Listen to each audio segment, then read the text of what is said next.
One, two, three. Harold and Brad, Windy City Filmmakers. Harold and Brad, Windy City Filmmakers. Harold and Brad. You're listening to the Harold and Brad Windy City Filmmakers podcast. Bonus footage.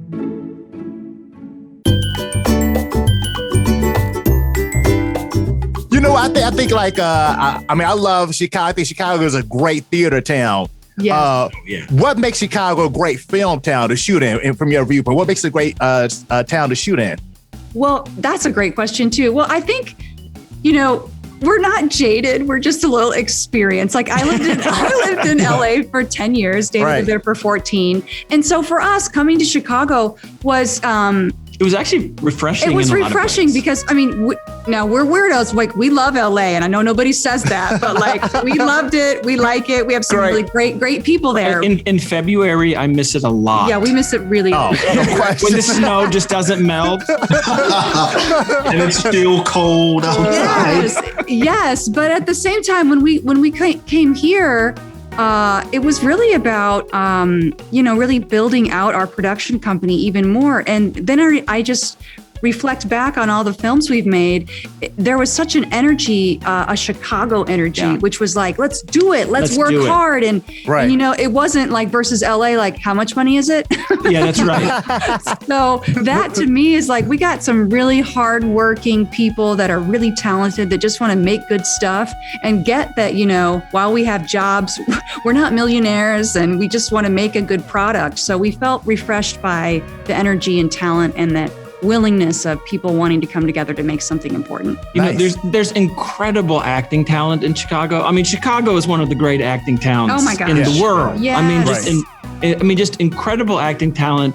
And then there's so many people on the filmmaking side of things who want to get it done, who want to make stuff, who want to like roll up their sleeves and make this happen. And it's not all about like deep pockets and all of the things that you'd think about. It's like, let's do the work. I like a deep pocket, but if the pocket isn't deep, there's no deep pocket, I got to still do it. Right. And even locations and things, you want to shoot somewhere in LA and they're like, okay, show me your insurance and that'll be $20,000 a day and you can't park. Whereas here it's like, really? You're going to shoot a movie? Yeah. Have I heard of any of the actors? Yeah. Right. Or I'll be like, I'll hand out your business cards. So Chicago is really booming right now. Oh my God. So much work. Nice. Yeah. So much work coming here. And so it's like we get the best of both worlds. We get all these series coming here now and we get like great talent. That's not to say there isn't amazing talent in LA too. But Chicago is special in I think many ways. Yeah. Is it true that the actors and directors love Chicago actors out there in LA? That's what I've heard. I mean, yeah, I think that they do because we're going to work. We're going to work our butts off. Right. Yeah. Bring that Midwestern work ethic out there. That's right. That's absolutely right. That's right. But not that this is like a pro LA or Chicago talk, but like when you go up for series and shows and all that in LA, those people are not playing either though. They're ready too. No doubt. Yeah, but I do think you're right that there is this notion of Midwestern hard worker, going to do whatever get done.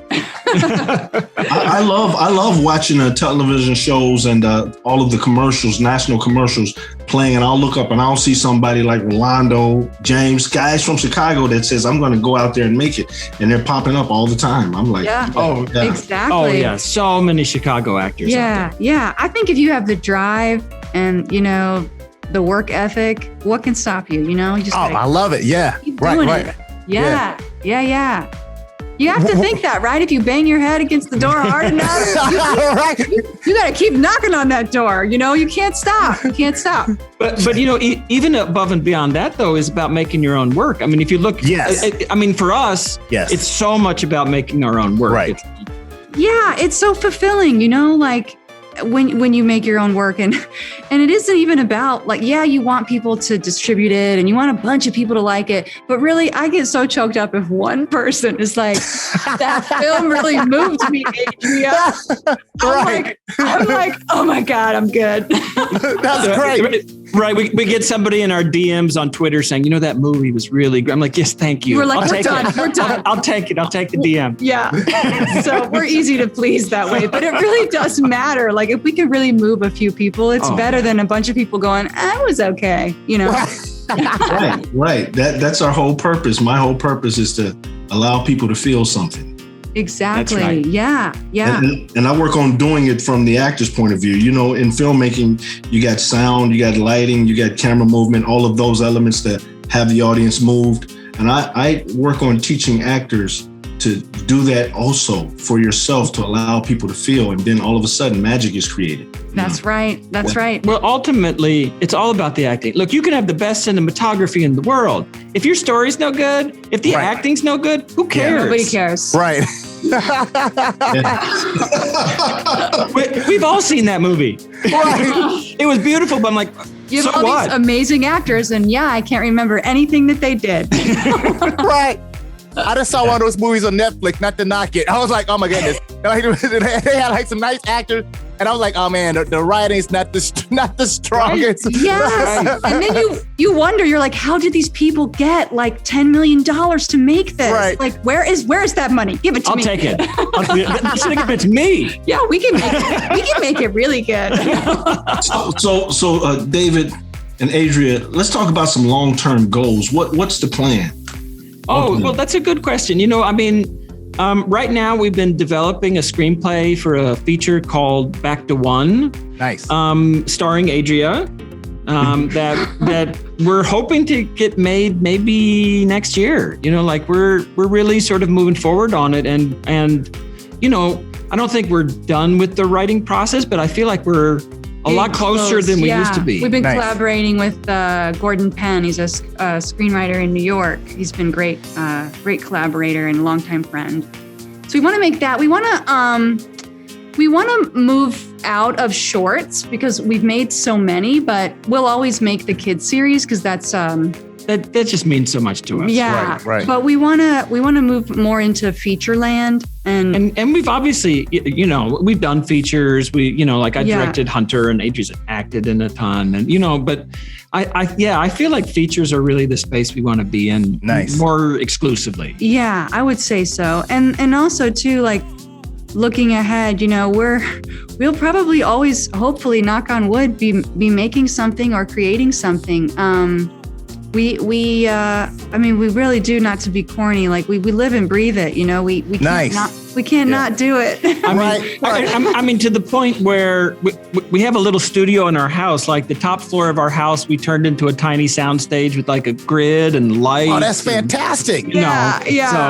So we're always up here, which is pros and cons, because we're like, shut it off, turn it off, don't talk about it. Let's just go downstairs. But, so long term, we want to keep the features. We want to make features, and we're starting to get more and more work for hire as directors and writers. We want to keep doing that selectively, and keep making good. Keep upping our content. I love it. Here's the magic question that every indie filmmaker has. What are some of the challenges of producing your own film? What are some of the hurdles in terms of making that a reality? Well, I mean, obviously, right now we're supposed. So in August we're shooting a short film called Gray Area. That's the one we were supposed to film right before the pandemic, and we're so excited to finally make it. We're work for hire on that. It's based off of a book called Surviving Myself. It's about a local Oak Park woman who's a prominent social worker, and Kelly Kitley is her name. She specializes in she helps people with addiction, and so the film is about social change in terms of addiction, postpartum depression, family values. But the hurdles with that has been just getting it back up on its feet. Right. I had to go through I think we reached out to 12 different COVID supervisors. Yeah. To try to work within our rate. And then now we're looking into bulk testing kits because we have youth actors in it. So there's all these new steps to moving forward in COVID environment, but in some weird way, again, I find it good in a way because it's challenging me. So how do we continue to move forward? So sometimes those things are becoming a current issue for us: COVID, bulk testing, right. Minors. I just keep thinking of our shoot in August, and I'm like, please God, nobody have COVID, because we can't shut this down. We got the Airbnb. Right. Got it already. As independent filmmakers, part of the challenge always is you don't have, it's not like we got an Avengers scale budget, right? Like that's just not what we're doing. But right. What we have is each other. We have each other to support. We've done this enough times that we've sort of figured it out, and some of that is about writing to our resources. Right. Yes. We don't have Avengers budgets. We also can't write Avengers style effects in our right. Like that's. Yeah. Like how do we make it about people and human scale and the kinds of things that we can actually get? Yeah. So that it all, I think there's nothing worse than having a low budget and your script really can't be done at a low budget. That's because then it's just going to look junky. Yeah. As opposed to, no, there's all kinds of human scaled stories that we can really do effectively. Yeah. And I think one of the challenges for me is because I often will cast the project is that I want to cast so many actors and so many people I love and I would love to work with. But, it really comes down to who's going to be the best in the role. And right. It is important to me to consider diversity and inclusion in casting. So that's always in the back of my mind too. So sometimes casting can be a little bit of a challenge because I want representation, but I also want really good actors. And for me, I have to really like you as a person. Nice, indeed. You know what I mean? We don't need to be best friends, but I can't see the attitude coming at me. So I always say it like this: 5 years from now, when we're walking on the red carpet, I want to have fun. That's right. Well, yes. And when you're shooting, if you're on like a 12 or 14 hour long day, like we all got to be able to get along. Yes. We were just talking about that with Erica Duffy last week. We interviewed her. Oh, yeah. And once again, going back to Martin Scorsese, I can see, after doing some work, I can see why he worked with some of the same people over and over again, like De Niro and Thelma Schumacher. I can see why he works with some of the same people again. Because, it can get, if you don't have at least being able to get along, especially over long hours, that can be amazingly challenging. I can only imagine. Absolutely. Yes. And let me say this real quick. Brad and I are doing this show. We actually have been knowing each other for over 20 years. We started an acting troupe together in 1998. Yeah. That's amazing. Wow, that's great. So you like each other. That's good. So you know what we're talking about. Oh, indeed. Yeah, but I think it's so important to enjoy the company that you're with because you're keeping long hours. And I know for me, just the sense of collaboration is exciting. I love to make a whole thing with a crew. We never have huge crews, even when we are on features. We like to keep the crew small for that reason, so that it can actually be collaborative and supportive. Right. Yeah, big enough to get everything done, but small enough that it's still like a family. Yeah, right. I love. Well, you know what? It went quick. We're just about out of time. But before we get out of here, the question we always wrap up with is, what advice would you give a young person looking to get into the industry, following your footsteps? What advice would you give them? You want to take this first? Sure. Well, for me, mentorship has been a big thing in my career. I have had a couple of mentors throughout my career that have really helped me and inspired me. So I would say if you can find somebody who you click with that would want to mentor, that's important, and they can really help you. As long as it's just about a true give and take, there's no weird power thing or anything like that going on. But I do strongly believe in mentorship. I also strongly believe in education and continued learning. So if you can't afford college or a degree, you don't necessarily need one, but you do need to take classes somehow and train and keep training. If you can't afford class, get with some other like-minded people that also want to be actors or directors and make stuff together, read plays together, act out scenes together. But I think also, and my last thing is, you just have to have discipline and confidence. Yes. If you're not disciplined, it's not going to happen for you. And you have to have confidence, and confidence comes and goes with us because it's such a rejection business. Yes. You've got to fake it when you don't have it, because your body will respond. If you just have to believe it. And even if you don't necessarily wholeheartedly believe it on a certain day, just keep believing in yourself. That's awesome, Adi. So Nice. I agree with everything Adria said. So I'll just add a couple things. One is you gotta keep going. Yeah. Right? Like when I look at the people I went to film school with, the ones who made it were the ones who never quit. Yes.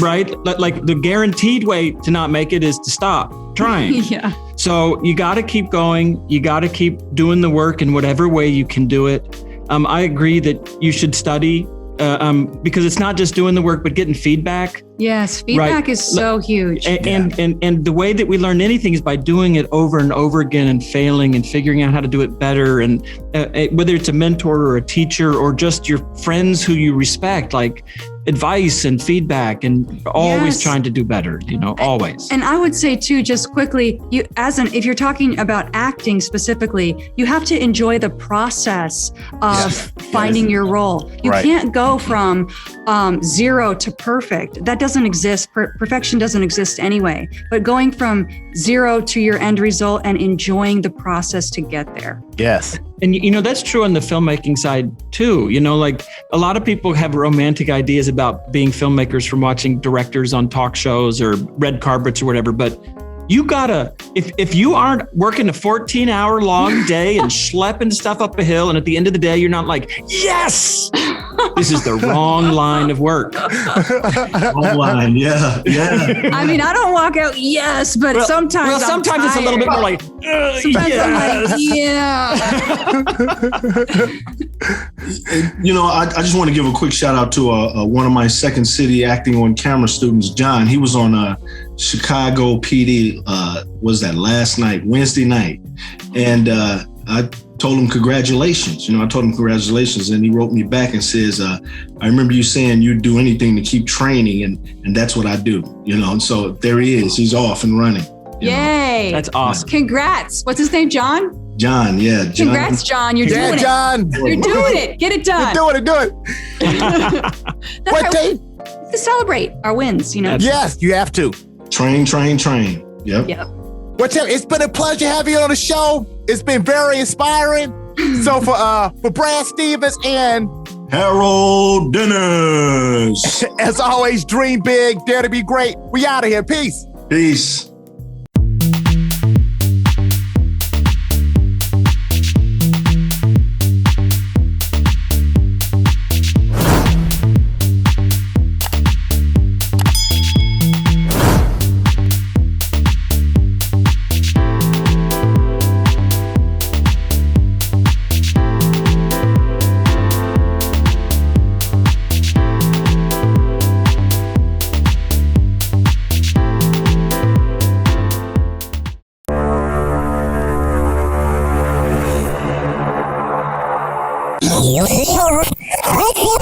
Ooh la la.